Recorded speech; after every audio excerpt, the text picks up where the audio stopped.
നമസ്കാരം, എല്ലാവർക്കും നമ്മുടെ പുതിയൊരു വീഡിയോയിലേക്ക് സ്വാഗതം. ഇന്നത്തെ വീഡിയോയിൽ ഞാൻ പറയാൻ പോകുന്നത് ഗുരുവായൂർ ശ്രീകൃഷ്ണസ്വാമി ക്ഷേത്രത്തിലെ ഐതിഹ്യങ്ങളും അതുപോലെ തന്നെ ചരിത്രവും കാര്യങ്ങളൊക്കെയാണ്. അപ്പോൾ ഇതൊക്കെ ഒരുവിധം എല്ലാവർക്കും കേട്ടിട്ടുള്ളതായിരിക്കാം, പക്ഷേ അറിയാത്തവർക്ക് വേണ്ടിയിട്ടും കൂടെയാണ് ഷെയർ ചെയ്യുന്നത്. പിന്നെ ഇതിന് മുന്നേയുള്ള വീഡിയോസ് എൻ്റെ അനുഭവ കഥകളും കാര്യങ്ങളൊക്കെയാണ്. ഗുരുവായൂർ ഞാൻ നേരിട്ട് അനുഭവിച്ച അല്ലെങ്കിൽ ഫീൽ ചെയ്തിട്ടുള്ള ഒരു പ്രസൻസും കാര്യങ്ങളൊക്കെ ഞാൻ വീഡിയോ ചെയ്തിട്ടുണ്ടായിരുന്നു. കാണാത്തവരാണെന്നുണ്ടെങ്കിൽ ഒന്ന് കണ്ടു നോക്കുക. തീർച്ചയായിട്ടും കൃഷ്ണൻ്റെ കഥകൾ നമുക്ക് കേട്ട് കഴിഞ്ഞാൽ ഒരിക്കലും മടുപ്പില്ലാത്ത, അല്ലെങ്കിൽ എന്താ പറയുക, നമുക്ക് വീണ്ടും വീണ്ടും കേൾക്കാനായിട്ട് തോന്നുന്ന ഒരു സെഗ്മെൻറ്റ് തന്നെയാണ് അല്ലേ കൃഷ്ണ കഥകൾ. അല്ലെങ്കിൽ അനുഭവ കഥകളാകുമ്പോൾ പിന്നെ പറയും വേണ്ട. അപ്പോൾ കൃഷ്ണനെ സംബന്ധിച്ചിട്ടുള്ള എല്ലാ കഥകളും ഇന്നല്ലെങ്കിൽ മറ്റൊരു ദിവസം അല്ലെങ്കിൽ പിന്നെ മുൻപെപ്പോഴോ അനുഭവിച്ചിട്ടുള്ള കഥകൾ തന്നെയാണ്, റിയലായിട്ടുള്ള സ്റ്റോറീസ് തന്നെയാണ് വരുന്നത്. അപ്പോൾ ഇങ്ങനെ ഞാൻ വീഡിയോ ഇട്ട സമയത്ത് കമൻസിലൂടെയും കുറേ കമൻറ്റുകളും കാര്യങ്ങളൊക്കെ ഞാൻ കണ്ടിട്ടുണ്ടായിരുന്നു, അവർക്ക് ഫീൽ ചെയ്തിട്ടുള്ള കാര്യങ്ങൾ. അപ്പോൾ ഞാൻ വിചാരിച്ചു എനിക്കൊന്നും മീൻസ് ഞാൻ അവിടെ നിന്ന് അനുഭവിച്ചതൊന്നും അവരുടെ മുന്നിൽ യാതൊന്നും ഇല്ല എന്നുള്ള പോലെ. അത്രയും വിശ്വസിക്കാൻ പറ്റില്ല എന്ന് പറഞ്ഞു കഴിഞ്ഞാൽ അത്രയും അത് അനുഭവിച്ചവർക്ക് അതിൻ്റെ ആ ഒരു എഫക്റ്റ് അറിയുള്ളൂ എന്ന് പറയില്ലേ. പിന്നെ ഈ പറഞ്ഞ മാതിരി കണ്ണനെ വിശ്വാസമുള്ളവർക്കും. അപ്പോൾ അതൊക്കെ കേട്ടപ്പോൾ എനിക്ക് ഭയങ്കര സന്തോഷം തോന്നി കേട്ടോ. അയ്യോ, കൃഷ്ണൻ എന്തൊരു, അതായത് ഭക്തർക്ക് വേണ്ടിയിട്ട് എങ്ങനെ വേണമെങ്കിലും ആൾ പ്രത്യക്ഷത്തിൽ കാണിച്ചു കൊടുക്കും ഓരോ കാര്യങ്ങൾ എന്നുള്ളത് എനിക്ക് മനസ്സിലായിട്ടുണ്ടായിരുന്നു. അപ്പോൾ എനിക്ക് തോന്നുന്നു ഇപ്പോൾ ഈ ഒരു വീഡിയോ കാണുന്ന നിങ്ങൾക്കും അതുപോലെയുള്ള ഒരുപാട് അനുഭവങ്ങൾ ഉണ്ടാവുമായിരിക്കാം. അറിയില്ല, ഉണ്ടാവാതിരിക്കില്ല. ഇനി ഉണ്ടാവാതിരുന്നാലും അത് നമ്മൾ ശ്രദ്ധിക്കാതെ പോയിട്ടുള്ള കാര്യങ്ങൾ മാത്രമേ ആയിരിക്കുള്ളൂ. ഗുരുവായൂർ പോയിട്ടുള്ള ഏതൊരു ഭക്തനും അവിടുന്ന് എന്തെങ്കിലും തരത്തിലുള്ള ഒരു അനുഭവം അത് ഉണ്ടായിട്ടുണ്ടാവും, അത് ഉറപ്പാണ്. ബാക്കിയുള്ള ക്ഷേത്രങ്ങളെ പോലെ അല്ലാതെ പ്രത്യക്ഷത്തിൽ ഭഗവാനെ നമുക്ക് ഏത് രൂപത്തിലും കാണാൻ പറ്റുന്ന ഒരു അമ്പലം കൂടെയാണ് എൻ്റെ ഒരു അഭിപ്രായത്തിൽ. അപ്പോൾ ആ ഒരു ക്ഷേത്രത്തിൻ്റെ ഒരു ഐതിഹ്യം അല്ലെങ്കിൽ എങ്ങനെയാണ് അതിൻ്റെ ഹൈന്ദവ ആചാരപ്രകാരം എന്തായിരുന്നു ഹിസ്റ്ററി എന്നൊക്കെ പറയാൻ ഭാഗ്യം സിദ്ധിച്ചതിൽ എനിക്ക് വളരെ നന്ദിയുണ്ട്. അപ്പോൾ എന്തായാലും നമുക്ക് ഗുരുവായൂർ ശ്രീകൃഷ്ണസ്വാമി ക്ഷേത്രത്തിൻ്റെ ഐതിഹ്യം ഒന്ന് കേൾക്കാം. കേരളത്തിലെ തൃശ്ശൂർ ജില്ലയിൽ ചാവക്കാട് താലൂക്കിൽ സ്ഥിതി ചെയ്യുന്ന ഏറ്റവും പ്രസിദ്ധമായിട്ടുള്ള ഒരു ഹൈന്ദവ ക്ഷേത്രമാണ് ഗുരുവായൂർ ശ്രീകൃഷ്ണസ്വാമി ക്ഷേത്രം എന്ന് പറയുന്നത്. ഇവിടെ കേരളത്തിൽ വൈഷ്ണവ ദേവാലയത്തിൽ വെച്ചിട്ട് ഏറ്റവും കൂടുതൽ ഭക്തർ എത്തിച്ചേരുന്ന ഒരു ക്ഷേത്രം കൂടെയാണ് ഗുരുവായൂർ. തൃശ്ശൂരിൽ നിന്ന് ഏകദേശം 26 കിലോമീറ്റർ വടക്ക് പടിഞ്ഞാറ് മാറിയിട്ടാണ് ഈ ഒരു ഗുരുവായൂർ ക്ഷേത്രം സ്ഥിതി ചെയ്യുന്നത്.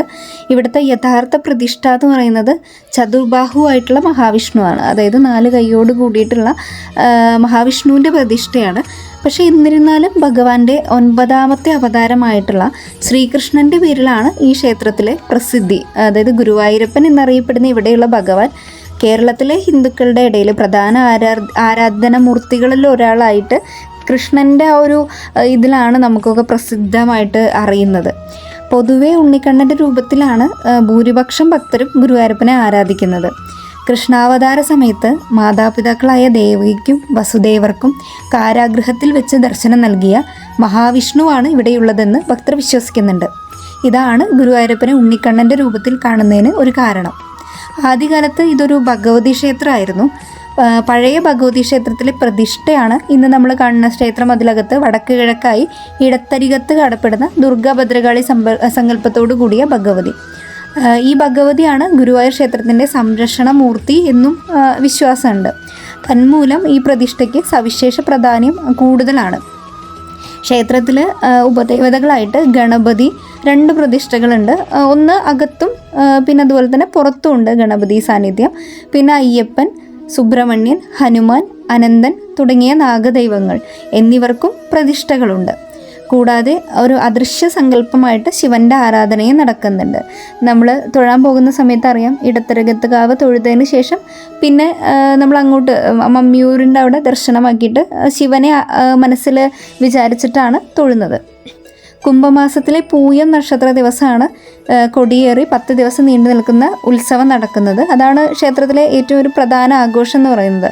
ഇതുകൂടാതെ വൃശ്ചിക മാസത്തിലെ വെളുത്ത വർഷത്തിലെ ഏകാദശി, അതായത് ഗുരുവായൂർ ഏകാദശി, ചിങ്ങമാസത്തിലെ അഷ്ടമി രോഹിണി, തിരുവോണത്തിൽ, പിന്നെ മേടമാസത്തിലെ വിഷു, ധനു 22-നും മകരമാസത്തിലെ 4ാമത്തെ ചൊവ്വാഴ്ചയോ വെള്ളിയാഴ്ചയോ ആയി നടക്കുന്ന ഇടത്തരികത്തുകാവ് ഭഗവതിയുടെ താലപ്പൊലികൾ, പിന്നെ 27 ദിവസം നീണ്ടു നിൽക്കുന്ന വൈശാഖ പുണ്യമാസം, ഇതൊക്കെ ഇവിടെ വിശേഷമായിട്ടുള്ള കാര്യങ്ങളാണ്. ക്ഷേത്രത്തിൻ്റെ ഒരു വാസ്തുശൈലി പ്രകാരം ഒരു പുരാതന കേരള ദ്രാവിഡ ശൈലിയിലാണ് ക്ഷേത്രം നിർമ്മിച്ചിട്ടുള്ളത്. ഇത് നിർമ്മിച്ചത് ഏകദേശം 5000 വർഷം മുമ്പാണെന്നാണ് പറയുന്നത്, ചരിത്രത്തിലൊക്കെ പറയുന്നത്. ഇതിൻ്റെ സൃഷ്ടാവായിട്ട് പറയുന്നത് ബൃഹസ്പതിയും വായുദേവനും വിശ്വകർമാവും കൂടിയിട്ടാണ് നമ്മുടെ ഗുരുവായൂർ ക്ഷേത്രം നിർമ്മിച്ചിട്ടുള്ളത്. ഇനി ഐതിഹ്യത്തിലോട്ട് കിടക്കുകയാണെങ്കിൽ, ഗുരുവായൂർ ക്ഷേത്രത്തിൻ്റെ ഉത്ഭവത്തിന് കാരണമായിട്ടുള്ള ഒരു കഥ നാരദ പുരാണത്തിൽ വർണ്ണിക്കുന്നുണ്ട്.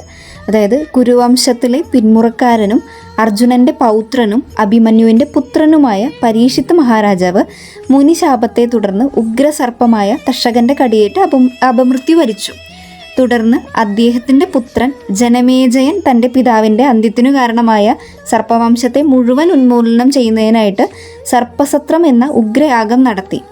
നിരപരാധികളായ അസംഖ്യം സർപ്പങ്ങൾ യാഗാഗ്നിയിൽ ചത്തൊടുങ്ങി. എന്നാൽ അമൃത് കുടിച്ചവനായതിനാൽ തക്ഷകൻ മാത്രം ചത്തില്ല. അതായത് തക്ഷകൻ കടിച്ചിട്ടാണ് ആൾ മരിക്കുന്നത്. പക്ഷേ ഈ അമൃത് കുടിച്ചത് കാരണം കൊണ്ട് ആരാണോ തെറ്റ് ചെയ്തത് ആൾക്ക് മാത്രം ഒന്നും പറ്റിയില്ല. തന്മൂലം ജനമേജയനെ ഉഗ്രമായ സർപ്പശാപം പിടികൂടുകയും അദ്ദേഹം കുഷ്ഠരോഗബാധിതനാവുകയും ചെയ്തു. രോഗശാന്തിക്കായി ധാരാളം വഴികൾ നോക്കിയിട്ടും ഒന്നും ഫലം കണ്ടില്ല.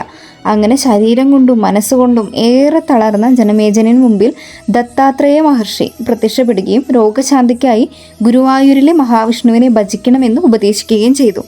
തുടർന്ന് അദ്ദേഹം ആ പ്രതിഷ്ഠയുടെ മാഹാത്മ്യം ജനമേജയന് വിവരിച്ചു കൊടുത്തു. അതിങ്ങനെയാണ് വിവരിച്ചു കൊടുത്തത്. പണ്ട് പത്മകൽപ്പത്തിൻ്റെ ആദിയിൽ, അതായത് കൽപ്പം ഹിന്ദുമതത്തിലെ ഒരു കാലയളവാണ്. അപ്പം അതിൻ്റെ തുടക്കത്തിൽ ബ്രഹ്മാവ് സൃഷ്ടികർമ്മത്തിൽ ഏർപ്പെട്ടുകൊണ്ടിരിക്കെ മഹാവിഷ്ണു അദ്ദേഹത്തിന് മുന്നിൽ പ്രത്യക്ഷനായി. തനിക്കും തൻ്റെ സൃഷ്ടികൾക്കും കർമ്മബന്ധം കൂടാതെ മുക്തിപ്രഭാവത്തിനുള്ള അവസരമൊരുക്കണമെന്ന് ബ്രഹ്മാവ് അഭ്യർത്ഥിച്ചപ്പോൾ മഹാവിഷ്ണു തൻ്റേതു തന്നെയായ ഒരു അഞ്ജന വിഗ്രഹം നിർമ്മിച്ച് അദ്ദേഹത്തിന് സമ്മാനിച്ചു.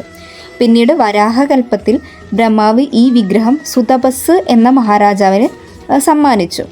വംശവർദ്ധനയ്ക്കായി ഭഗവാനെ പോലൊരു പുത്രനെ വേണമെന്ന് ആവശ്യപ്പെട്ട് സുതപസ്സും പത്നി പ്രശ്നിയും വളരെ വർഷക്കാലമായി മഹാവിഷ്ണുവിനെ ഭജിക്കുകയായിരുന്നു. വിഗ്രഹം കിട്ടിയ ശേഷവും അവർ ആ ഭജനം തുടർന്നു.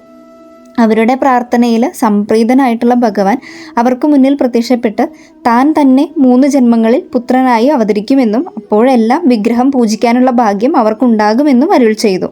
അങ്ങനെ സത്യയുഗത്തിലെ ആദ്യ ജന്മത്തിൽ ഭഗവാൻ സുതപസ്സിൻ്റെയും പ്രശ്നിയുടെയും പുത്രനായി പ്രശ്നിഗർഭൻ എന്ന പേരിൽ അവതരിച്ചു. പിന്നീട് സുതപസ്സും പ്രശ്നിയും കശ്യപനും അതിഥിയുമായി പുനർജനിച്ചപ്പോൾ ത്രേതായുഗത്തിലെ 2ാം ജന്മത്തിൽ ഭഗവാൻ വാമനനായി അവതരിച്ചു. പിന്നീട് അവർ തന്നെ വസുദേവരും ദേവകിയുമായി പുനർജനിച്ചപ്പോൾ ദ്വാപരയുഗത്തിലെ 4ാം ജന്മത്തിൽ ഭഗവാൻ ശ്രീകൃഷ്ണനായി അവതരിച്ചു.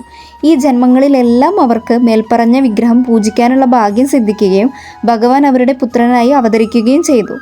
മാതാപിതാക്കൾ നിത്യപൂജ ചെയ്തിരുന്ന ഈ വിഗ്രഹം അവരുടെ കാലശേഷം ശ്രീകൃഷ്ണ ഭഗവാൻ ദ്വാരകയിലേക്ക് കൊണ്ടുപോയി. അവിടെ അദ്ദേഹം ഒരു ക്ഷേത്രം നിർമ്മിച്ച് വിഗ്രഹം അവിടെ പ്രതിഷ്ഠിച്ചു.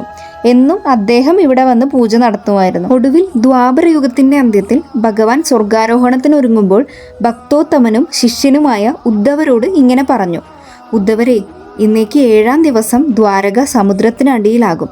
അതിൽ ദ്വാരക മുഴുവൻ നശിച്ചു പോകും. എന്നാൽ 4 ജന്മങ്ങളിൽ ഞാനും എൻ്റെ മാതാപിതാക്കളും പൂജിച്ച പരമപവിത്രമായ വിഗ്രഹം മാത്രം അതിൽ നിന്ന് രക്ഷപ്പെട്ട് തിരുമാലകൾക്ക് മുന്നിൽ പൊന്തിക്കിടക്കും.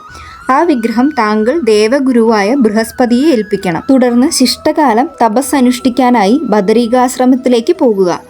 ഭഗവാൻ പറഞ്ഞതുപോലെ ദ്വാരക 7ാം ദിവസം സമുദ്രത്തിനടിയിലായി. ഉദ്ധവരാകട്ടെ ഇതിനു മുന്നേ തന്നെ ശിഷ്ടകാലം തപസ് അനുഷ്ഠിക്കുന്നതിന് വേണ്ടിയിട്ട് ബദരീകാശ്രമത്തിലേക്ക് പോയി കഴിഞ്ഞിരുന്നു.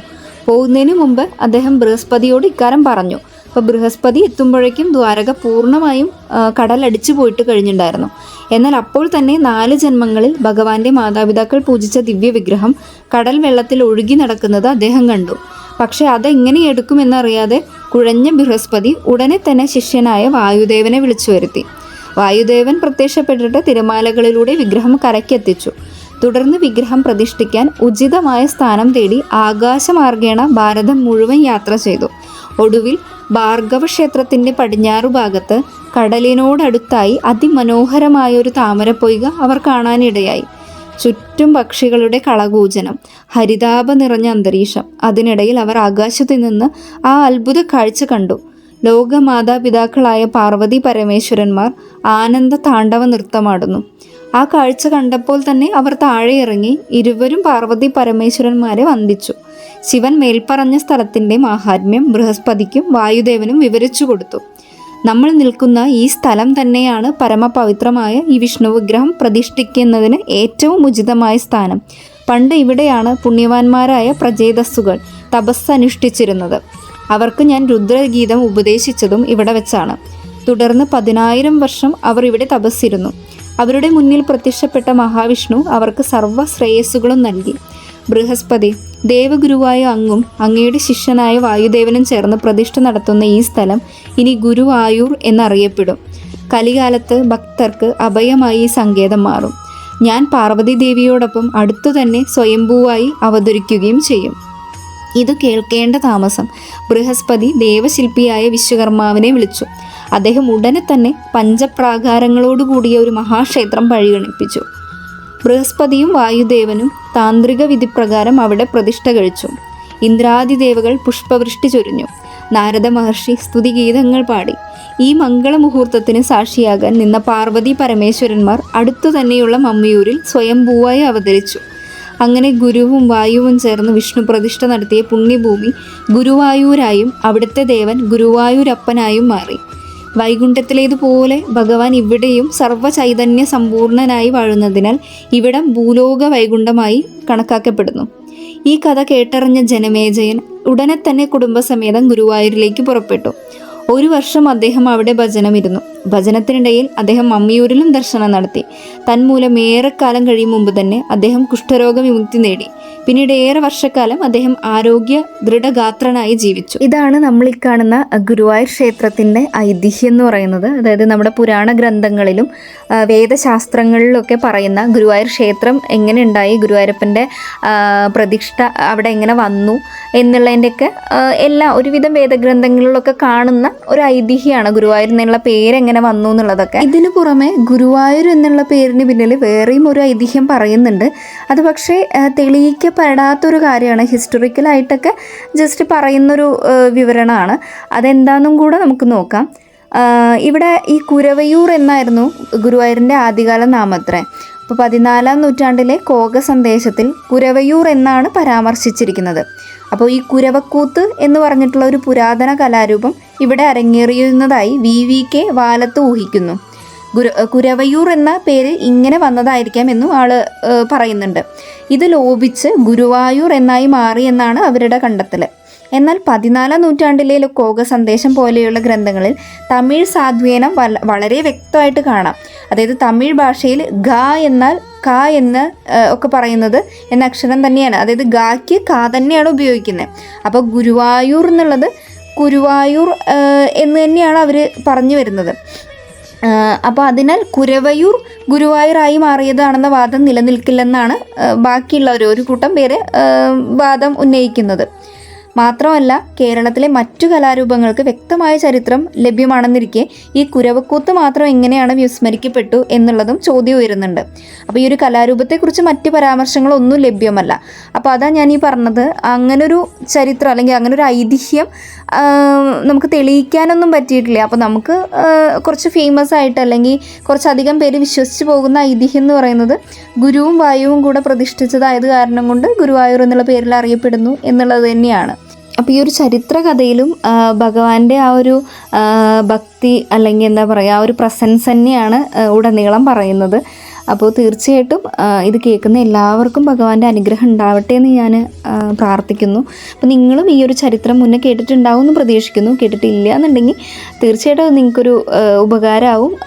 അപ്പോൾ കേൾക്കാത്തവർക്ക് വേണ്ടിയിട്ടൊന്ന് ഷെയർ ചെയ്ത് കൊടുക്കുക. കണ്ണൻ്റെ മറ്റൊരു ലീലകൾ അല്ലെങ്കിൽ കഥകളൊക്കെ ആയിട്ട് അടുത്തൊരു വീഡിയോയിൽ കാണാം. അതുവരെ എല്ലാവർക്കും നന്ദി, നമസ്കാരം.